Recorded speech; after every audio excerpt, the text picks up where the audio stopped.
Mae'r fideos nesaf wedi ei cynllunio i roi'r wybodaeth sydd ei hangen arnoch ynglyn â'r ffordd orau o helpu teuluodd os bydd pryderon am cam-drin plant yn rhywiol. Mae gan deuluoedd ddylanwad mawr ar sut y bydd y plentyn yn deall ac yn ymateb i'r hyn sydd wedi digwydd iddynt.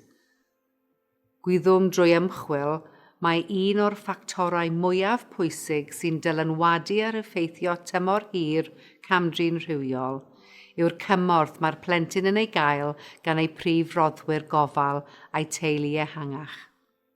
Yn y ffilm hon, byddwn yn adeiladu ar ein dealltwriaeth o'r fideos blaenorol am raddfa natur cam-drin plant yn rhywiol, deall yr arwyddion a'r dangosyddion, a sut i gymryd rhan mewn sgyrsiau am y pwnc a phlant. Yn gyntaf, byddwn yn edrych ar cyd-destun cam-drin, ac yna byddwn yn ystyried ei effeithiau niferus. Mae'n bwysig cofio y gall cam-drin ddigwydd mewn amrywiaeth o cyd-destunau. Gallai hyn fod yn gatref, yn amgylchedd y teulu gan warcheidwad, brawd neu chwaer, neu berthynas ehangach y gall y plentyn ymddiried ynddo, neu mewn perthynas y tu allan i'r teulu fel clwb chwaraeon neu gartref gofal. Gall ddigwydd drwy gysylltiadau ar-lein, drwy edrych ar, drwy rhannu neu feddu ar ddylweddau cam-drin plant yn rhywiol, ymosodiad gan berson anhysbys, neu hyd yn oed cam-drin wedi drefnu lle mae rhywun yn caniatáu mynydiad at ddioddefwr. Pan fyddwn yn meddwl am effaith cam-drin rhywiol ar blant, gallwn dimlo fod y mater yn ein llethu. Ond mae newid yn bosib. Gyda'r gefnogaeth gywir, mi all pobl wella honna ac mae hynny'n digwydd. Nid yw cam-drin yn dynged. Gall llawer o bethau ddylanwadu ar effaith cam-drin. Fel ei natur. Canfuwyd fod cam-drin treiddiol yn fwy niweidiol i iechyd meddwl tymor hir na cham-drin nad yw'n dreiddiol. A yw'r cam-drin yn gronig? Mae cam-drin sy'n digwydd dro ar ôl tro yn debygol o ddwysau effaith y niwed. Y perthynas rhwng y plentyn a'r person sy'n ei cam-drin. Mae cam-drin gan rhywun y ddylai fod yn gariadus a gofalgar yn fwy tebygol o gael mwy o effaith ar iechyd meddwl na cham-drin gan rhywun nad ydynt yn y rôl hon. Bydd natur profiadau bywyd blaenorol y plentyn hefyd yn effeithio ar yr effaith.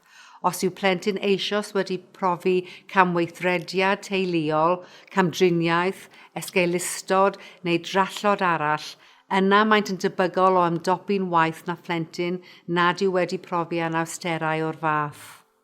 Mae cymorth o fewn y teulu a rhwydweithiau cymorth ehangach yn bwysig. Tybir fod cael eich credu gan eich prif roddwr gofal yn un o'r ffactorau pwysicaf, os nad y ffactor pwysicaf i helpu i wella ar ôl cam-drin rhywiol. Wrth edrych ar effaith cam-drin ar blant, mae acemyddion wedi amlygu 6 ymateb. Dangosir y rhain ar y sgrin yma. Mae diffyg grym. Pan fydd unigolyn arall wedi mynd yn groes i ewyllus y plentyn? Bradychu, lle mae plentyn yn darganfod bod rhywun yr oeddent yn gwbl ddibynnol arno wedi achosi niwed iddynt.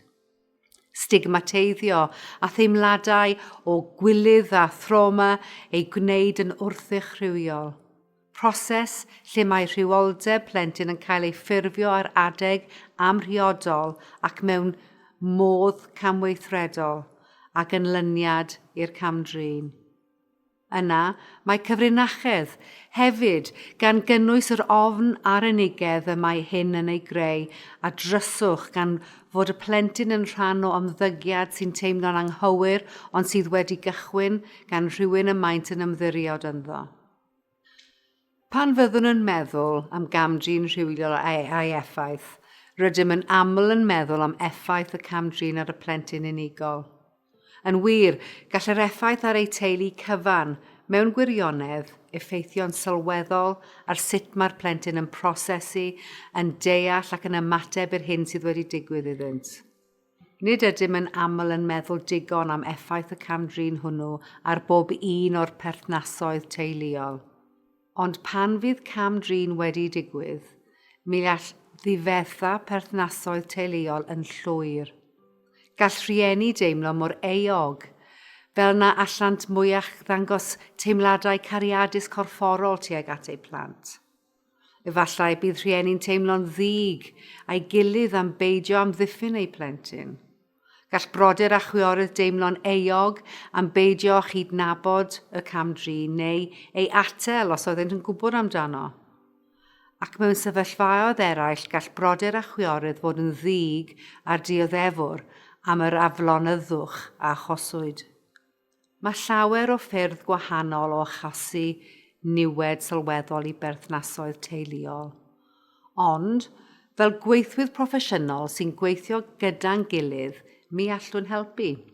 Bydd ein fideo nesaf yn cyflwyno dull teulu cyfan, defnyddiol o ddarparu'r cymorth hwnnw.